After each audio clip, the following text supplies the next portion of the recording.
नमस्कार, मैं हूं प्रवीण बागी। हमारे साथ आज स्टूडियो में दो खास मेहमान मौजूद हैं। मेरी बाईं तरफ हैं संजय पासवान जी, जो भारतीय जनता पार्टी के नेता हैं, पूर्व केंद्रीय मंत्री हैं और फिलहाल बिहार विधान परिषद के सदस्य हैं। और मेरी दाहिनी तरफ हैं राजनीतिक समीक्षक कुमार दिनेश। हम इन दोनों से जानेंगे कि बिहार के चुनाव में कौन से मुद्दे हावी रहेंगे।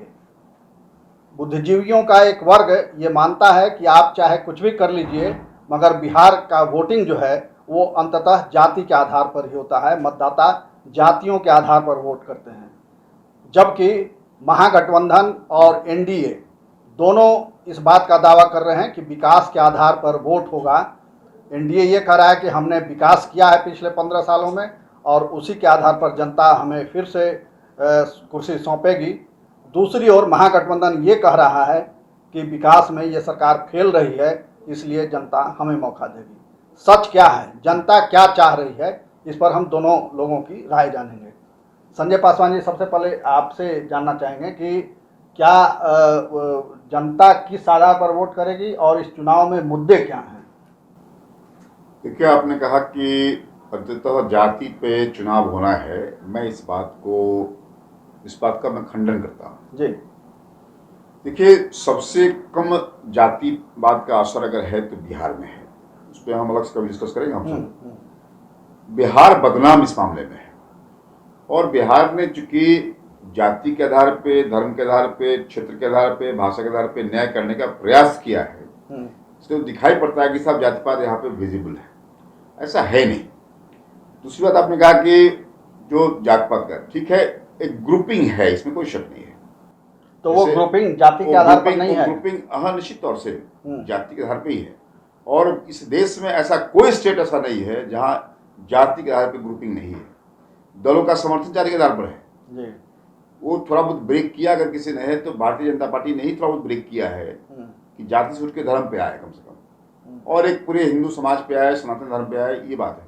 इसलिए ये कहना कि साहब जातियों का पूरे इस देश में देखे, लिंगायतों का अपनी पार्टी, वकालियों की अपनी पार्टी, रेड्डी की अपनी पार्टी, कम्मा की अपनी पार्टी, जाटों की अपनी पार्टी, देख लें आप जो मराठों की अपनी पार्टी, अकालियों की अपनी पार्टी। मतलब मैं कह रहा हूँ कि ये जाति पर सबसे कम आधारित, आज अपने यहाँ नक्सलाइट मूवमेंट में मुबियार मिल जाएंगे, आपको कैश मिल जाएंगे, ब्राह्मण मिल जाएंगे, सोशलिस्टों में भी सब, मतलब की बात भले गरीबों की हो, जो लोअर कास्ट की हो, लेकिन हर जाति के लोग हर जगह है।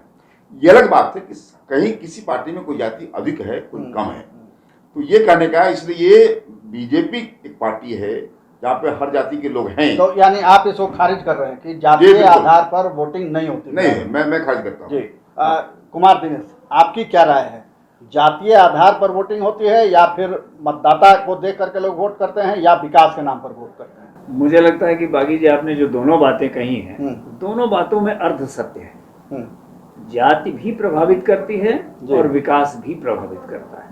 और किस क्षेत्र में जाति चलेगी, किस क्षेत्र में विकास चलेगा, ये क्षेत्र वाइज बदल सकता है, लेकिन दोनों ही बातें चलती हैं। जैसे कई क्षेत्रों में ऐसा होता है कि लोग जिनको हम जातिवाद या जातियां कह के थोड़ा सा नेगेटिव कंटेक्स्ट में कोट करते हैं, दूसरी तरफ उसका पॉजिटिव कंटेक्स्ट ये होता है कि लोग जातीय अस्मिता से जोड़ते हैं जी। और देखिए, जातीय अस्मिता से जोड़ते हैं इसीलिए जब मंत्रिमंडल का गठन होता है या विधानसभा में जब टिकट के बंटवारे की बात होती है, तो सभी दल, इसमें कोई अपवाद नहीं है, सभी दल जातीय प्रतिनिधित्व पर जोर देते हैं ताकि मतदाता अपनी जाति को उपेक्षित न समझे।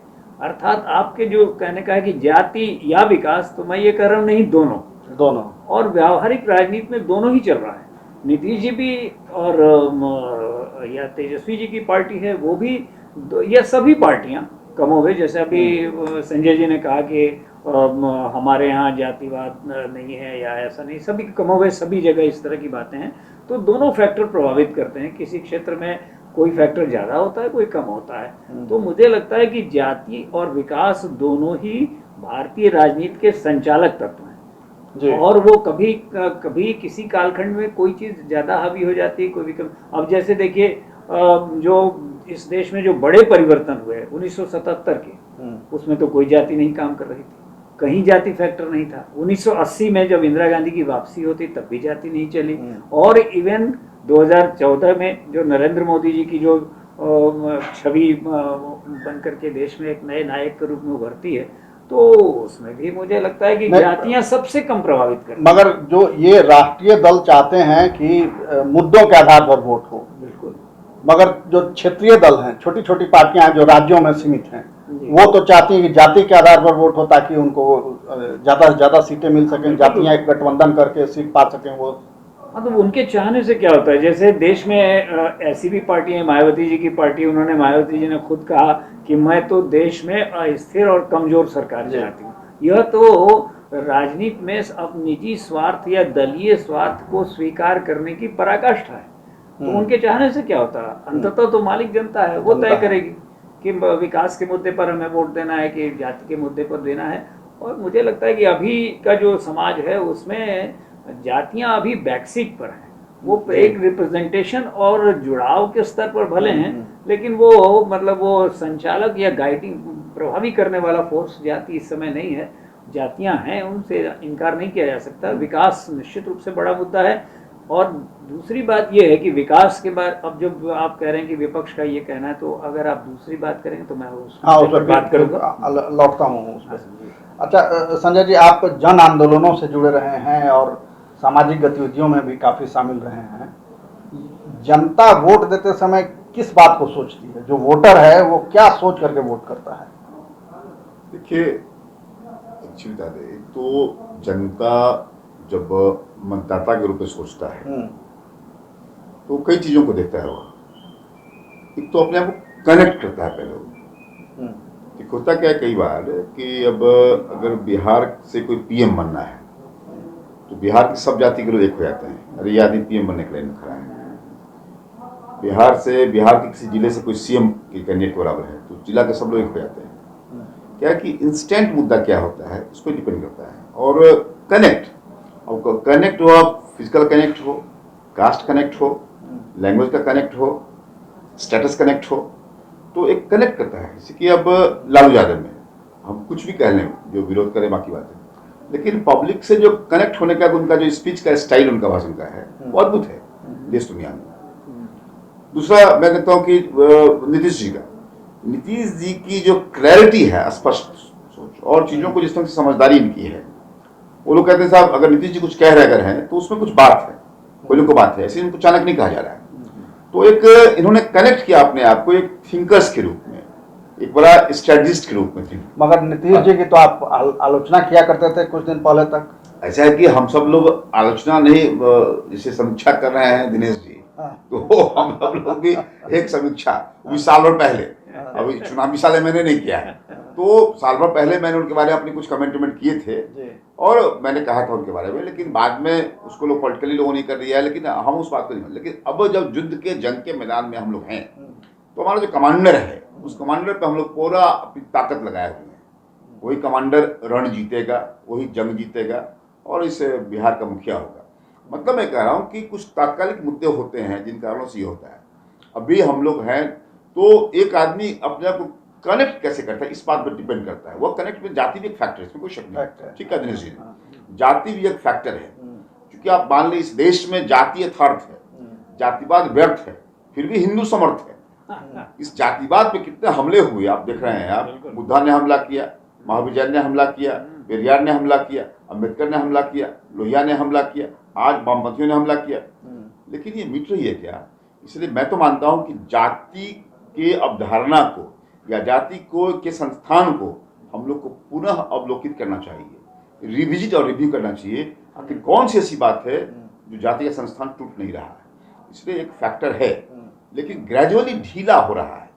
और ढीला हो रहा है कि और वो नए स्वरूप में मैं मानता हूं कि वो ढीला हो रहा है और पॉलिटिक्स का समय या इलेक्शन का समय जो होता है वो उसको और जो ढीलापन है पुनः टाइट कर देता है। मैं मानता हूं सब चीजों को कि इलेक्शन के टाइम में जाति की ताकतें जो है सो पुनः एक नए ढंग से उभरती है। जाति के आधार पर कैंडिडेट खोजते हैं लोग, जाति के आधार पर लोग वोट देते हैं लोग, जाति के आधार पर लोग कैंपेनर खोजते हैं लोग। तो यह जो इलेक्शन का टाइम है, क्या चुनाव के समय में हम सब लोग जाति को बिना मुद्दा बनाए कर सकते हैं क्या? तो समाज ढीला करता है उसको, और चुनाव जो उसको और आकर के टाइट कर देता है। ये चिंता की बात है, चिंता की बात है। दिनेश जी, जो संजय पासवान जी ने कहा कि जातीय बंधन ढीले पड़े हैं, मगर राजनेता उसको टाइट करते रहते हैं और नई नई घराने छोटे छोटे खड़े कर लेते हैं। आप इससे कितना सहमत हैं? क्या राजनेताओं के कारण जातीय व्यवस्था मजबूत हो रही है, या फिर जो इस देश की संरचना है, जो सामाजिक सोच है, उसकी वजह से जातीय व्यवस्था मजबूत हो रही है? मैं ये कहूँगा कि देखिए, संजय जी ने एक बात कही कि जाति एक यथार्थ है और उसको रीडिफाइन करने की ज़रूरत है और फिर से उसके पुनर्परिभाषित करने की ज़रूरत है। और मुझे लगता है कि इसमें एक सूत्र मुझे ये दिखाई पड़ता है, एक रजत रेखा या सिल्वर लाइन ये नज़र आती है कि लोहिया ने भी कहा कि जाति एक यथार्थ है और उसको मजबूत करने वाली प्रवृत्तियां भी समाज में दिखाई पड़ती हैं। बिल्कुल। लेकिन सवाल ये है कि राजनीतिक लोग जिस अर्थ में जातियों को मजबूत करते हैं वो एक दूसरी बात है, जिस अर्थ में उन्हें मजबूत होना चाहिए वो एक दूसरी बात है। जैसे मैं उदाहरण ये दूंगा कि जो भी जातियां भारत में हैं, मैं किसी जाति का नाम नहीं ले रहा हूँ, लेकिन जिस भी जाति की बात आप करिए उसकी एक जातीय परंपरा है, उसका एक जातीय वैशिष्ट्य है, उसका एक कौशल है। लेकिन हम जब बातचीत करते हैं तो सब हर एक जाति, बिहार में हो चाहे कहीं भी हो, संजय जी ने ठीक कहा सभी जगह है, तो जब भी हम किसी जाति की बात करते हैं तो जब हम बात करेंगे तो उसकी निगेटिविटी की चर्चा करेंगे। जैसे किसी जाति का नाम लीजिए, मान लो, मैं केवल उदाहरण के लिए कह रहा हूँ कि जैसे मान लीजिए किसी ब्राह्मण का नाम लीजिए, अरे पंडित जी ऐसे होते हैं, आप उनकी केवल निगेटिविटी देखेंगे। आप किसी क्षत्रिय की बात कीजिए, हमारा सिनेमा उनको शोषक अत्याचारी बता रहा है। किसी दलित की बात कीजिए तो उसको उसकी निगेटिविटी बताएंगे, अरे उसी समाज में हमारे वाल्मीकि होते हैं, उसी समाज में रैदास पैदा होते हैं, उसी समाज में और लोग भी। तो हमारा जातिवाद इस अर्थ में बुरा है कि वह दूसरी जाति की निगेटिविटी देखता है। इस अर्थ में अच्छा है कि वह जातीय उस समाज के में जो नायक पैदा हुए उनको आप इग्नोर करते हैं, देन इट इज बैड। जब जातीय नायकों की सकारात्मकता को आप ओझल करते हैं तब आप गलत हैं। नहीं, मगर आज तो जो आपराधिक छवि के होते हैं ये मैं इस उसी को समाज अपना नायक मान लेता है। इसी पर मैं आ रहा था कि जो राजनीति जो कर रही है वो समाजशास्त्री काम है। संजय जी समाजशास्त्र के प्रोफेसर हैं, ये राजनीति जो करती है वो दूसरा काम करती है। अगर कोई जाति का व्यक्ति अगर वो रेपिस्ट है तो आप उस पर मौन हो जाएंगे, अगर वो आपको वोट बैंक को सूट करता है, या आपको सूट करता है तो आप चुप हो जाएंगे। अपराधी है तो और सजा होती है तो ये कहेंगे कि साहब आपने तो वोट इस जाति का था इसलिए आपने उसको दे दिया। तो यह जातिवाद का दूसरा रूप है और वो घृणित रूप है, और इसको राजनीति अगर पोषित करती है तो यह गलत है, निंदनीय है। इसकी जो भी आलोचना हो वो कम है। और उस अर्थ में मैं समझता हूँ कि अगर राजनीति की कोई भी दल अगर जाति पूछ के गैंगरेप के पीड़िता के यहाँ जाते हैं तो ये गलत है।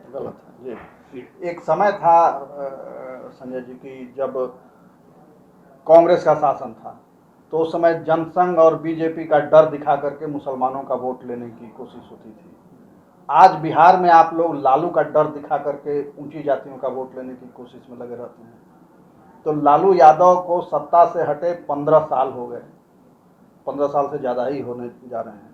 तो ऐसे में फिर से लालू यादव को आप सामने ला करके और वोट लेने की कोशिश कर रहे हैं, तो ये कितना उचित है? आप अपने काम के आधार पर क्यों नहीं वोट मांग रहे हैं? मैं इस बात से समझ, देखिए पॉलिटिक्स का मैंने एक पढ़ा था डेफिनेशन कि पॉलिटिक्स क्या है, तो कहा कि पॉलिटिक्स है कि साहब डिसकंटेंटमेंट को आप कितना कैश करते हैं आप, मतलब किसी के असंतोष को, किसी के विरोध का, विपक्ष का कितना उसका कैश करा सकते हैं। तो होता क्या है कि आज भी इस देश में मैं मानता हूँ कि निगेटिव पॉलिटिक्स और positive politics, negative politics Congress की देन है। कांग्रेस कभी डर के नाम पे, कभी आज़ादी की लड़ाई के नाम पे, कभी ये हो जाएगा वो हो जाएगा उसके नाम पे, कभी युद्ध के नाम पे, तो एक कांग्रेस को आप लोग फॉलो कर रहे हैं। कांग्रेस ने जो एक राजनीति की परिभाषा गढ़ी, वो परंपरा, चूंकि प्रेसिडेंस वही हो गया, परंपरा वही हो गया, कुल मिलाकर उस पे चला। जैसे हम सब लोग भी, आप देख लें, हम सब लोग भी जो 14 में आते हैं, दिल्ली की सरकार में नरेंद्र मोदी आते हैं, तो मैं मानता हूँ वह पॉजिटिव से अधिक निगेटिव ही था। कांग्रेस के मिस रूल को, कांग्रेस के मिस गवर्नेंस को लोगों ने खारिज कर दिया, ये हुआ। तो उसके बाद से हम लोग आए, लेकिन हमारी वापसी जो 19 में होती है भारतीय जनता पार्टी की, ये मानता हूँ कि मैं पहली बार इस देश में आज़ादी के बाद से एक पॉजिटिव पॉलिटिक्स का आगाज होता है। तो ये मानते हैं कि पॉजिटिव पॉलिटिक्स के आगाज करने में अभी भाजपा एक पार्टी है जो बिल्कुल इसमें आगे है। नहीं, मगर बिहार में तो उसका असर नहीं दिख रहा ना। बिहार में चूंकि देखिए, बिहार में ऐसे भी, चूंकि बिहार में हमने कहा कि बिहार में चूंकि ऐसे भी नीतीश जी का अगुवाई वाली सरकार है, वही नीतीश जी जो कल तक साथ में थे लालू जी के, एक सोशलिस्टिक बैकग्राउंड के लोग हैं सब। तो जो समाजवादी पृष्ठभूमि के लोग होते हैं उनका एक से कुछ कॉमन होता है। तो मुझे लगता है कि एक उस कारण से, तो इस दृष्टिकोण से, लेकिन जब से साथ में हमारे हैं आदरणीय नीतीश कुमार जी, तब से एक पॉजिटिव पॉलिटिक्स की बात करना, वाणी में, विचार में, व्यवहार में, तो ये लगता है, मुझे लगता है कि कुल मिला के देश में चाहे जातिवाद हो, चाहे करप्शन हो, चाहे कुशासन हो, चाहे लॉ एंड ऑर्डर का प्रॉब्लम हो, ये सब खत्म तभी होगा जब हम सब लोग पॉजिटिव पॉलिटिक्स को अपनाएंगे as a tool. Negative politics में हम पावर पा सकते हैं, ये पावर को लंबे समय तक लेके रखना, चला के रखना। ये तो बिहार में वही कर रही है, आपका गठबंधन है वही कर रहा है। ये मैं कहता हूँ कि चूंकि बिहार में, चूंकि आप देख रहे हैं कि बिहार में भाजपा को अभी तक कभी, आप देख रहे हैं कि एक इंडिपेंडेंट स्वरूप में त्रिपुरा में भाजपा आ गया, हरियाणा में भाजपा आ गया, यूपी में आ गया अकेला। मतलब एक्चुअली क्या है कि यहाँ पे हम सब लोग सोशलिस्टिक भी हैं और नेशनलिस्टिक भी हैं। हम लोग राष्ट्रवाद के लोग भी, समाजवाद में किया। मेरा सवाल ये है कि लालू का भय दिखा करके वोट लेना कितना उचित मानते हैं आप? इस बार आप देखें, न तो लालू को उनके बेटों ने आगे रखा है और न ही हमारे सीएम, डिप्टी सीएम साहब उनके बारे में बहुत कम से कम बोल रहे हैं। ये प्रयास इस बार हो रहा है कि मतलब बिना लालू के भी हम लोग लालू को बिना डिस्कोर्स में लाए हुए ये करें। अब भाषणों में भी, अपने कैंपेन में भी लालू को न तो आरजेडी के लोगों ने रखा है और नहीं, मगर आप लोग तो इसलिए हम लोग भी कहीं रख रहे हैं। कुछ आपको क्या लग रहा है कहीं रख रहे हैं कि क्या एनडीए अपने प्रचार अभियान में लालू को सामने नहीं ला रही है? लालू के का भय दिखा करके वोट लेने की कोशिश नहीं हो रही है? नहीं, ये देखिए थोड़ा सा शब्दावली का अंतर है। आप इसको कह रहे हैं कि लालू का भय, तो मैं इसको ये कहूँगा कि लालू राज का जो मिसरूल था, उस मिसरूल को वो केवल जस्ट दे आर रिमाइंडिंग कि वो ऐसा, आपके पास अब विकल्प ये है कि अगर आप एनडीए सरकार चुनते हैं तो ये विकास की धारा जो है वो थोड़ा वो आगे बढ़ेगी। उसकी अगर आपने काम किया है तो आपको अपने काम पर भरोसा होना चाहिए, उसके आधार पर वोट मांगना चाहिए। उसमें लालू को या किसी और को लाने की जरूरत क्या है? अगर आप इसको तुलनात्मक रूप से ही कह रहे हैं तो मुझे लगता है कि एनडीए की चुनौती खुद एनडीए से है कि, और जैसा आप कह रहे हैं और लोग भी यही कहेंगे, ये बात भी सच है जो आप कह रहे हैं कि साहब केवल लालू का भय दिखा करके कि उन्होंने बहुत मिसरूल किया, आप अगेन मैंडेट नहीं ले सकते हैं। तो मुझे लगता है कि एनडीए को ये करना चाहिए कि ठीक है, लालू के मिसरूल की तरफ लौटना नहीं है, लेकिन जो अब तक का जो विकास है वो भी बहुत फुल प्रूफ और जितना अपेक्षित गति थी वो नहीं है। जैसे अगर तेजस्वी जी ये आरोप लगा रहे हैं कि साहब आपके विकास में तो भ्रष्टाचार हो रहा है, आपका उद्घाटन किया हुआ पुल दूसरे दिन बह जा रहा है, not a single engineer is punished, तो इस आरोप में तो दम है। हाँ। और दो इस एनडीए 2 में, ये इस समय जो नीतीश जी की सरकार के समय मुजफ्फरपुर में और समस्तीपुर में उद्घाटन के कुछ दिन बाद या उसके पहले या आसपास पुल ढहने की घटना, ये तो एक आइकॉनिक घटना है। और आप जिस विकास की बात एनडीए कर रहा है उस पर विपक्ष जब कहता है कि साहब आपका भ्रष्टाचार है, तो ये लालू पर चले जाते हैं। तो ये लालू पे चले जाते हैं। जवाब नहीं दे पा रहे हैं तो लालू याद आ जाते हैं। ये आप वो तो इस मामले में एनडीए को थोड़ा करेक्ट करना चाहिए अपने को। और जो विपक्ष का जो आरोप है वो बिल्कुल निराधार नहीं है, क्योंकि आप कहते विकास हैं लेकिन उस विकास में अब परसेंट अलग अलग होता है। वो परसेंट अलग अलग होता है कि उस विकास में आप 40% करप्शन की, 30% की, 60% ये होता है। तो लोग विकास तो चाहते हैं, लोग नहीं चाहते हैं कि लालू राज में लौटें, विकास भी चाहते हैं, लेकिन ये एनडीए क्या भ्रष्टाचार का जो 0% हो या न्यूनतम भ्रष्टाचार या जितना व्यावहारिक भ्रष्टाचार हो या दाल में नमक बराबर, उस तरह के न्यूनतम भ्रष्टाचार के साथ विकास की गति बढ़ा सकते हैं क्या? और इसी अर्थ में एनडीए को खुद से ही कम्पीट करना चाहिए। संजय जी, ये एक माने राजनीतिक कार्यकर्ताओं के साथ साथ जनमानस में भी ये धारणा बैठ गई है कि बीजेपी जो है वो ऑपरेशन नीतीश में लगी हुई है, यानी नीतीश के कद को कैसे छोटा किया जाए, कैसे डैमेज पहुंचाया जाए, और इसके लिए उसने एलजेपी को मोहरा बनाया है, लोक जनशक्ति पार्टी को, और चिराग पासवान बीजेपी की बात बोल रहे हैं। इसमें कितनी सच्चाई है? देखिए, इसमें कहीं कोई सच्चाई नहीं है और मैं इस बात का घोर निंदा और खंडन दोनों करता हूँ। देखिए, हमने अभी जिन नेताओं ने एलजेपी से टिकट लिया उनको हमने कल ही निकाल दिया। उन लोगों को ऐसे 9 लोग हैं जिनको निकाला है। और हमारे कल भूपेंद्र यादव जी कल शुरुआती कैंपेनिंग का किया है, उन्होंने जमुई से किया है। तो इस ढंग से मतलब हम सब लोग को यूँ कह ले कि साहब निश्चित तौर से एक भ्रम की स्थिति तो है हमारे लिए, और इससे नुकसान हमारा हो रहा है क्योंकि जदयू के लोग या जदयू का जो रैंक एंड फाइल है उसके मन में एक मैसेज जा रहा है कि भाजपा करवा रही है, जिसमें कोई सच्चाई नहीं है। इसीलिए भाजपा को ही प्रूव करना है और इसको प्रूव करने के दृष्टिकोण से ही हम लोग लगातार हम इस बात के लगे हुए हैं और संपर्क में भी हमारे टॉप नेता उनके संपर्क में हैं कि साहब इस तरह की बात कोई कंफ्यूजन ना पैदा हो जाए। हमने हमारे नेता सुशील मोदी जी ने कहा कि जो कोई भी इस्तेमाल एनडीए के अलावा जो कोई भी इस्तेमाल करेगा हमारे नेताओं के फोटोग्राफ का, उस पर हम केस मुकदमा करेंगे। मगर चिराग तो लगातार पीएम के साथ अपने नजदीकी साबित कर रहे हैं। ये उनकी स्ट्रेटजी है, लेकिन कुल मिलाकर के हम सब लोग को भी अपनी ओर से सफाई देने में हम लोग कोई कोताही नहीं छोड़ रहे हैं। और चूंकि अब उनके पिताजी भी मिनिस्टर नहीं रहे, दुनिया में नहीं रहे और यहाँ भी वो नहीं है, तो आज की स्थिति में मुझे लगता है कि उनकी आज़ादी ज्यादा हो गई है, उनकी लिबर्टी ज्यादा हो गई है। तो वो एनडीए के हिस्सा है कि नहीं? लोजपा आज की तारीख में एनडीए का हिस्सा नहीं, हमारे नेताओं ने कहा कि लोजपा सेंट्रल एनडीए का हिस्सा है और स्टेट एनडीए का हिस्सा नहीं है। इस दृष्टिकोण से ही स्टेट एनडीए का मतलब 4 पार्टी है, भाजपा है, जदयू है, हम है और बीजेपी पार्टी है।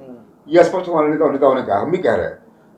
कुल मिलाकर के अब जो स्थिति है देश भर में, देश के पैमाने पर उनका है, इसलिए अब लोजपा क्या कर रही नहीं कर रही उस पर बहुत ज्यादा माथापच्ची नहीं करना हम लोग का है।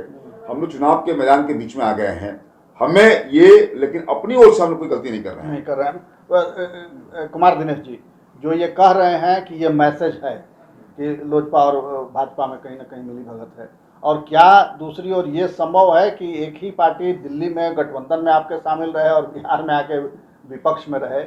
ऐसा कभी हुआ है? नहीं, देखिए आपने जो दूसरी बात की क्या ये संभव है, तो राजनीति में तो सब कुछ संभव है। और ये जो अभी जो भाजपा या एनडीए अभी जो कह रहा है कि हम दिल्ली में उनके साथ हैं, यहाँ नहीं है, तो ये तो नीतीश कुमार भी झारखंड में बीजेपी के खिलाफ चुनाव लड़ते हैं, दिल्ली में जाकर भाजपा के खिलाफ चुनाव लड़ते हैं, गुजरात में चुनाव लड़ते हैं। तो यह कोई ऐसा जो परंपरा प्रेसिडेंस है उसके हिसाब से ये कोई बड़ी अजीब बात नहीं है। राजनीति में जो ये सुविधाओं के हिसाब से जो व्याख्याएं होती हैं उस हिसाब से अजीब नहीं है।